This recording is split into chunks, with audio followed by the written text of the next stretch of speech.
Okay, so last week we had the preparation for the flood, and as we see in the text,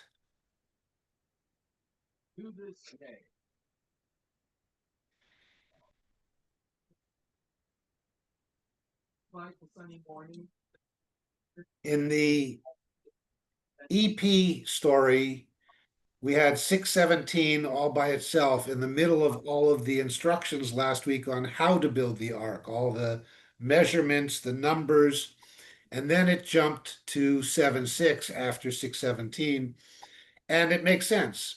I will bring the flood. This is what's going to happen. And Noah was 600 years old when it happened. And then we skip a verse, and then Noah brings all of the beasts. And notice in verse 8, from the clean beasts, the beasts that would be ready or available for food or whatever, bring two of each. And from the beasts that are not clean, and from the fowl and from all the swarming things, bring a pair, two. That is, two of this, and Mhm. then two of that, one male and one female. And Noah did just as God commanded. So we don't feel like anything's really missing in the text, even though the later division of chapters and verses has us jumping. And even without the chapter and verse in the Torah scroll, 617 is not followed by 7:6. Mm. We just read straight through as if it was one continuous story, but we don't really feel like anything was missing. And even if we include all the rest, I will bring the flood, 617. And then the next thing was all of and so go make an ark, and here's the dimensions, and here's how to do it, and here's what you do it. And Noah's 600 years old. And we don't feel any urgency that Noah had to get the ark done in some limited time frame, considering the size of the ark. Just here's the dimensions, here's how to do it. And Noah's 600 years old when the flood comes. But we weren't told how old was Noah when God first gave Noah the warning. So just no age there. On the other side, on the Y story last week, we had the flood is coming. Here's an ark. Go gather up all of these animals and get on board. Mm. And so now we get, because 7 days from now, the flood is going to come. And I'm letting you know that the flood is going to be 40 days and 40 nights of precipitation. It's going to rain for 40 days and 40 nights, and I will wipe out everything. And Noah and his sons and his wives and his wives' sons' wives and everybody, they all get on the ark. And we have a sense of urgency of 7 days, but it's not 7 days to build the ark, it's 7 days to gather together the Mhm. appropriate pairs of animals. And again, since I posit that this is a an inland story, the gathering of the animals, a pair of each and seven pairs of each of different kinds, would be easy to do because they're already right there. It's not like he's going, on a safari into Central Africa to get two elephants and two giraffes and two lions and two gorillas and whatever else, and traveling off to northern Newfoundland to get a pair of puffins, and Yeah, gotta get those puffins. travel down to Antarctica, make sure you've got a couple of penguins with you. Yeah. So it's a much crisper story on the Y side for the Mm. inland to the flock herding, shepherding, and even the farming people. Certainly, they're not saving any grain, they're not saving seeds. Mm. The planting is going to be done for them again when they get out of the ark. So the preparation of 7 days from now, it's going to rain for 40 days and 40 nights, is all on the 7:4 and then 7:7. And that was all we really needed, following on the few verses from 6 and 7 that we had last week, where the preparation was, here's the ark, gather the animals, here's the kind of animals to gather, get on board. As opposed to the EP story, which takes up most of chapter 6 and then interspersed in chapter 7. After Mm. this, we'll get the flood story itself, which we will be doing next week at Griggs Park at 12:30. There will be study sheets available at the park as well that Rav Tiferet very graciously printed out. So we'll look at the actual flood. How long did it flood? How did it flood? How long did the flood last?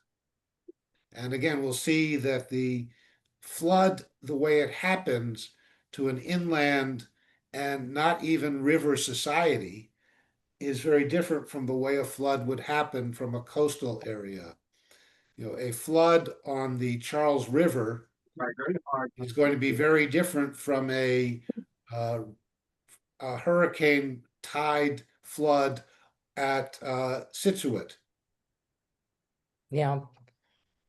So we're going to tell very different stories if the Quabbin Reservoir is overflowing as opposed to the harbor islands and the harbor is flooding.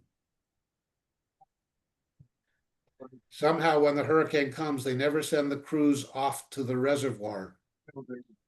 They always go to Revere or South Shore or someplace to watch these huge waves coming in from the ocean. So we're going to see very different flooding that way. Mm. So yeah, very simply, 7 days from now, there will be a flood and it will rain for 40 days and 40 nights. And that will wipe out everything that I created up until this time. And by the way, how high was the flood? We'll have different measurements of how high as well as how long. And we have all of a sudden in verse 7, Noah gets with his sons, whom we have named previously, and his wife, who we never really got named, and the wives of his sons, who we have no idea where they came from and who they are, and they don't have names, and they get on the ark. End of preparation story. On the other side, 6:17 was, I will bring the flood of waters on the land to destroy all flesh that has a breath of life in it. From under the heavens, all that is in the land will perish. So it's a more extensive story. And then it's followed by the rest of chapter 6, which was, so the flood is coming, no time warning. So here's the blueprints to a football stadium size ark. Go build it. You and apparently your sons, and according to Midrashim of a later time, the giants of the earth and all sorts of things are activated to help with the building. And then it goes to, and Noah was 600 years old when the flood came. But since we don't know how old he was when he got the warning, Mm.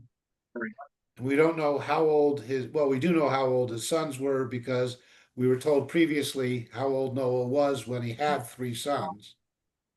So he's got a lot of time, apparently. And then verse 7 on the other side is skipped in this story. So it goes straight from, he's 600 years old.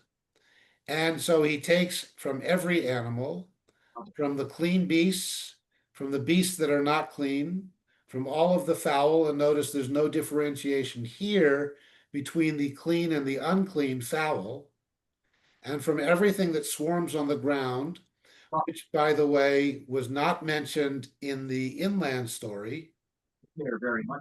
2:2. Shnayim, that is a pair, came to the Mhm. ark, one male and one female, just as God had commanded to Noah. And that's all we needed to know there. Next week, then, is when we'll get much more detail.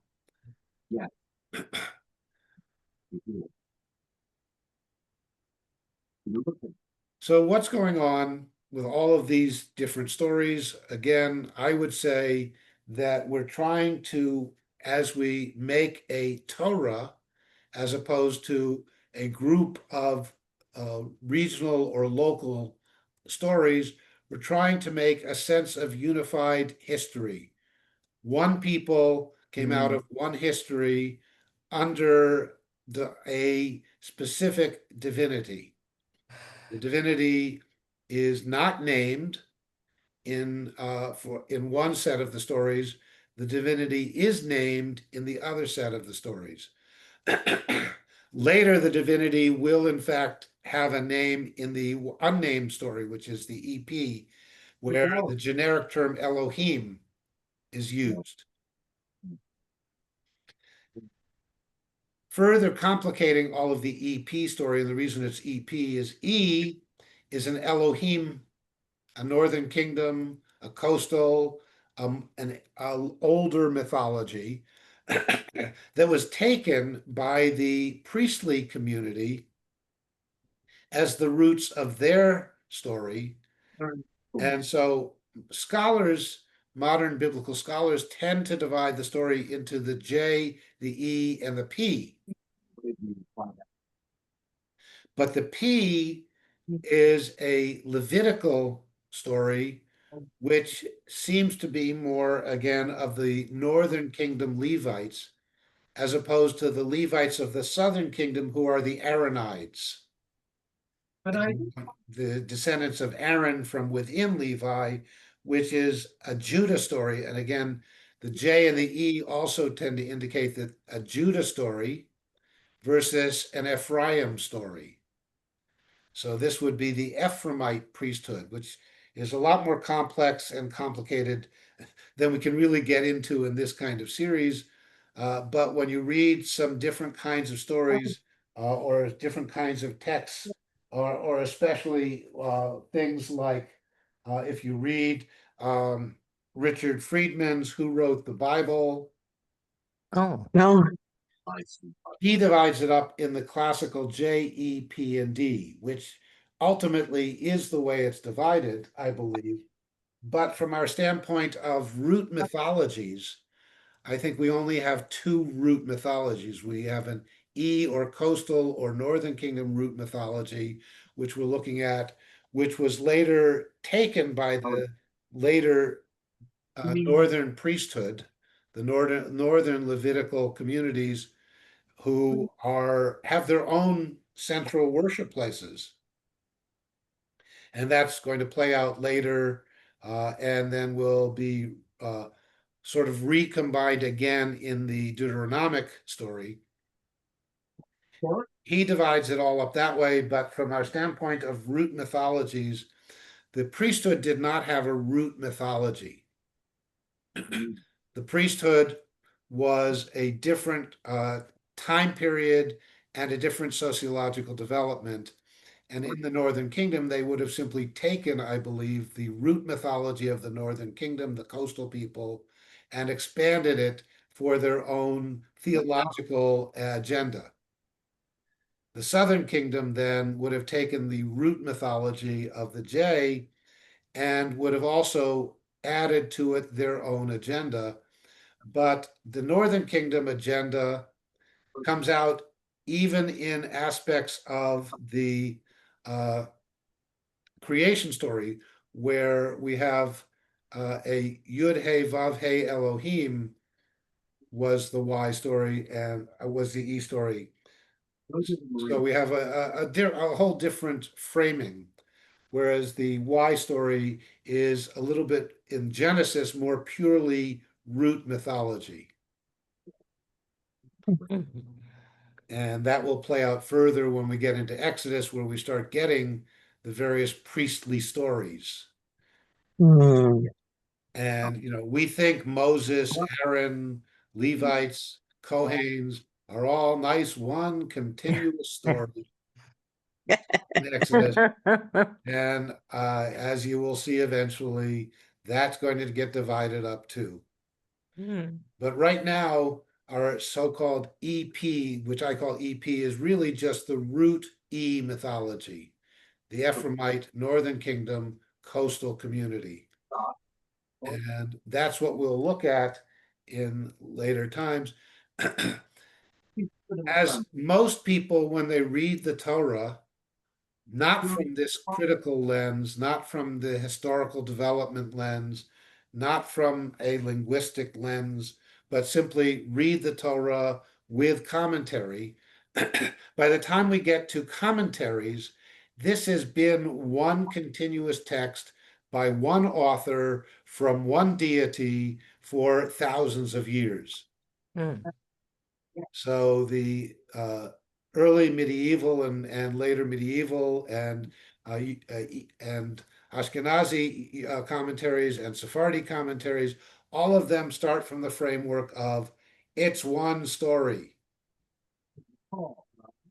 And so any apparent overlaps, contradictions, dualities are simply, we can look at it from the right side or we can look at it from the left side.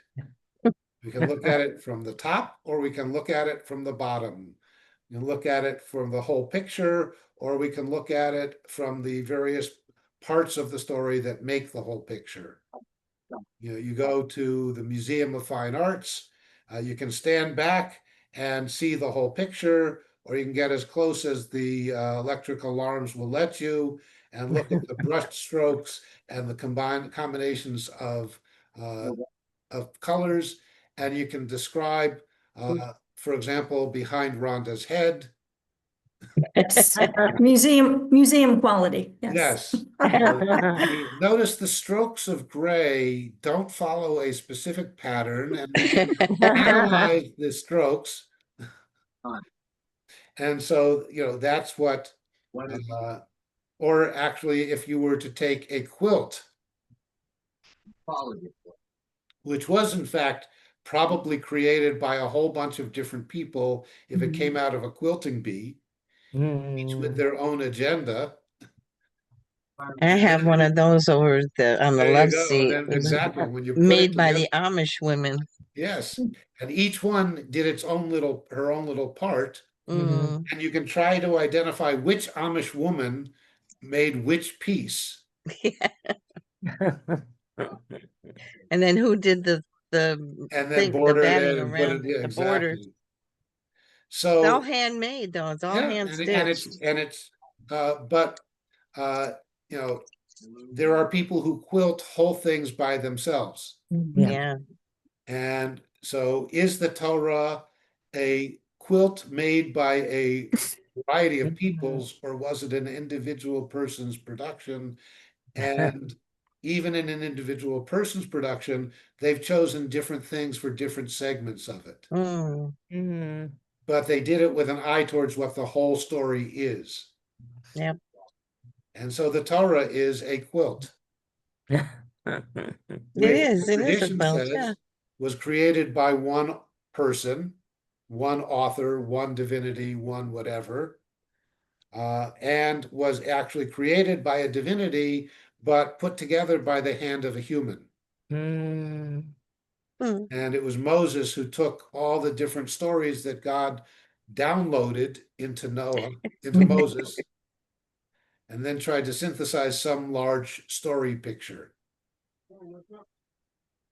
So we don't necessarily feel the transitions when we read the story, because ultimately, whether it was Moses who wrote it and Ezra who simply transcribed it, or Ezra or some body of Ezra committee that took the various stories and put them together to create the unified story of the people Israel, not the Ephraim story and the Judah story, but the Jacob story, whose offspring were Judah and adopted Ephraim.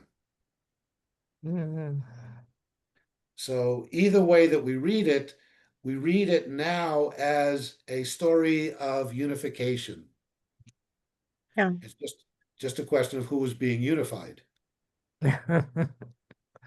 So the flood story, again, can be taken and we can identify very likely who and where and when these stories would have been shared. Or we can look at it in the whole, or as Judaism tries to do, we try to do both at the same time. It's a whole story made of parts, which we look at the parts and then look at the whole. And somehow we have to live in the paradox of being in the whole and in the parts all at the same time. And Some of all the parts. right. Well, and in a commentary that to this past week's Torah portion, I went to 2 different Torah studies this week. And within just the first 4 verses of this past week's Torah portion were found 4 different strains, Wow. 4 different perspectives of, and different commentators. Rashi, Nachmanides, Maimonides, others saw different aspects of those 4 different strains, but all because of their being traditional commentaries, said these are just 4 different ways of looking at the one story. Mm. And we are a people who have to live with all 4 of those perspectives at the same time. Okay. Well, I So think that's are what makes we- it so complex. It's really, Yes, yeah, exactly. it's really, and somehow the more of the perspectives that I read, the more complicated it gets, because then it opens up other avenues that I didn't think of. So it's really, it's very interesting. Yeah, which is why we could have thousands of years of commentary on the Torah, which if it was a simple text, we wouldn't need all those thousands of Yeah. years because the Torah is read both in terms of who was writing it, when were they writing it, and for whom were they writing it, and from the perspective of they wrote it for us in our age. Mm, So if you're in 11th century Spain, you're reading it for 11th century Spanish, Jewish, Muslim interaction. If you're in 13th century Spain, you're now reading it from the standpoint of Jewish perspective from the incursion of the Christian Europe into Spanish, Arab Spain. And it still has something to say. yeah. So the more we read it, the more complex it should be, because it speaks to 3,000 years of people Mm, in various disparate worlds of Israel and the diaspora. yep. So was the Parsha Re'eh? The parasha was Re'eh. Yeah. Okay. Yeah, I'm looking at it. It says Rashi's commentary is an indispensable part of a person's daily studies. Yes, but Nachmanides doesn't have the same thing to say about it because it was in a different place at a different time. Yeah. Yeah. I like to look up the Parshas from time to time. Yeah, I think it's good to do. Yeah. That's why Yes. I like to go to Torah study every Saturday as much as I can. Oh, that's good. Because there's always something new to be learned. Yeah. Because this year the Torah study is in a different social and religious and technological construct than it was last year, Yeah. Yes. and certainly than it was 50 years ago. Yeah, I know you're always learning something new. Like I have like the daily devotion book by Hammer, and every night when I read, it's like brand new because and I've read it for like 4 years. The same book, the same daily thing, and but I always see something new, Mm, and Yeah, it's and with amazing. Elul coming up tonight and tomorrow, Yeah. which means we've got 30 shopping days to Rosh Hashanah, or 26 Yes. days of shofar sounding every morning. Yeah. I guess I And should dig out my we shofar. read the same prayers and the same parshas on Rosh Hashanah every year, and yet somehow rabbis come up with a new sermon every year Yep, yep. on the same Yeah. portion. I know it's amazing. I love it. Yeah, I That's just all love right. it. There's more than a lifetime worth of commentary on Torah. Yeah. This is true. But it makes it so, it's like a living creature in a Right. way, you Exactly. know, that keeps, I don't know, I don't want to use the word morph, but it's like a well that is so deep that Mhm. you can keep pulling up new things, you know? Yeah, I mean, it's Yeah. almost as if we should call it an Eitz Chaim, Yeah, almost as if. a living tree, which every year when you go back to the tree, it's different than it was last year. Mhm. That's Yes. true. Mhm. As long as the tree is Yeah. alive, it is morphing, developing. Even if we prune the tree, Mhm. Mhm. we shape the tree, Yeah. it, after we've shaped it, decides it wants its own shape anyway, which is why we like shaped trees, we have to go back and reshape them. Yeah, it It says, doesn't no, I want to matter. go this way. Yep. I want to And go if it that doesn't way. matter if it's a tiny little tree that we're using little baby scissors to clip off one leaf, or a 100-year-old oak that we're pruning the stuff that's growing over the power lines. Yeah, like on my road. Yeah, Rhonda? No, I don't like to, you know, I like to be open-minded about, you know, and I'm not at all knowledgeable about so many world religions, but I sometimes wonder, you know, who else in the world is like the Jews in terms of having this constant I don't know, study and Yeah. debate and interpretation that is so endless and yet so welcomed in the religion.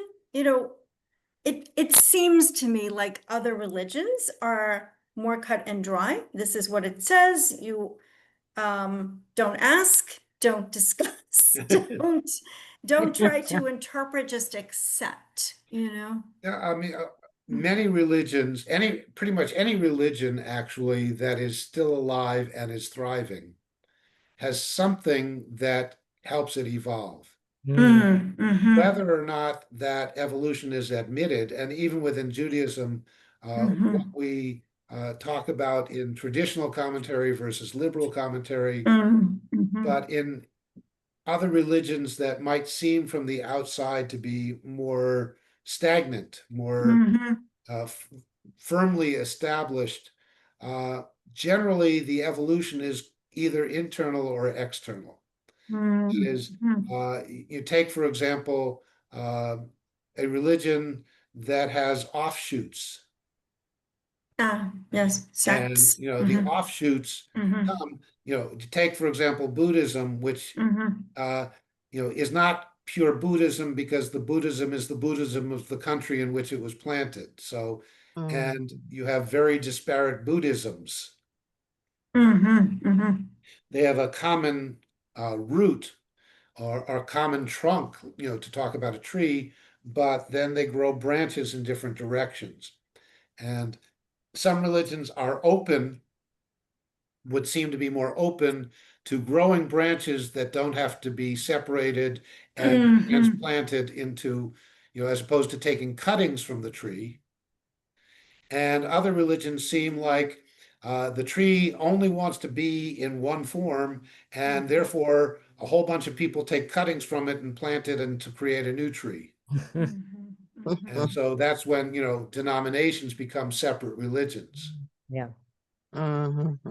So in some religions, we have separate religions that share again recognition of some common branch, a common trunk or root, but also claim to be their own separate trees and would never recognize that they are part of the original tree. It's a good way to look at Yeah. it. Yeah. Thank you. Or, for example, Mormons, which people from the outside will often say are very, very stuck in one direction, Mhm. have a president who receives revelations to change it when in order to keep it growing. So, we have authoritarian evolution and we have autonomous evolution. And many religions are one or the other. Judaism somehow has managed to be both. Interesting. And so we don't have separate religions, we have separate denominations, Yeah. which are gradations of authority versus autonomy. Mhm. So within all branches of Judaism, there is some level of authority, Mhm. which ultimately does go back to the root deity. And there is also some level of autonomy. And those who would say, well, Orthodox has no autonomy, then I would ask, so how come you need so many different kosher supervising or authorities, Mhm. which is an autonomous approach within the authority. Yeah. So that's our theology for today.